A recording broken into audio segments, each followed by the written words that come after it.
എനിക്കൊരു കുഞ്ഞ് ജനിക്കാൻ പോകുന്നു എന്ന് ഞാൻ മനസ്സിലാക്കിയ ദിവസമായിരുന്നു. ഈ ഭൂമി എന്ന് പറയുന്നത് എന്റെ കുഞ്ഞുങ്ങൾ ഉൾപ്പെടെ ഇവിടെ ജനിക്കാൻ പോകുന്ന കോടാനുകോടി മനുഷ്യജീവികൾക്ക് ഒരുപോലെ അവകാശപ്പെട്ടതാ. അവരുടെ ജീവന്റെ പ്രതിഫലമാ സാറി വെച്ച് നീട്ടിയത്. ഇത് ഞാൻ വാങ്ങിയാലേ പിന്നെ ഞാനായിരിക്കും ഈ സമൂഹത്തിലെ ഏറ്റവും വലിയ മാലിന്യം.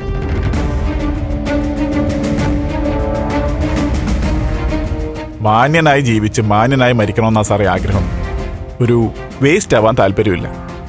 ഇത്ര വലിയ ആദർശമൊക്കെ വേണോ ഗിരീഷേ? BDF-ലെയും KDF-ലെയും നേതാക്കളൊക്കെ എനിക്ക് വേണ്ടപ്പെട്ടവരാ. ഞങ്ങൾ തമ്മിൽ സ്നേഹത്തിലുവാ.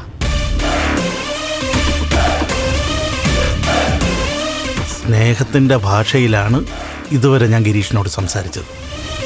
സ്നേഹത്തോടെ തന്നെയാ സാറേ ഞാനും സംസാരിച്ചത്. സാറിന്റെ ഭാഷ എപ്പോൾ മാറുന്നോ അപ്പൊ എന്റെ ഭാഷയും മാറും. ഭീഷണിയാണോ? അല്ലല്ല, എന്റെ അടുത്ത് ഭീഷണി വേണ്ട എന്ന് സൂചിപ്പിച്ചതാ.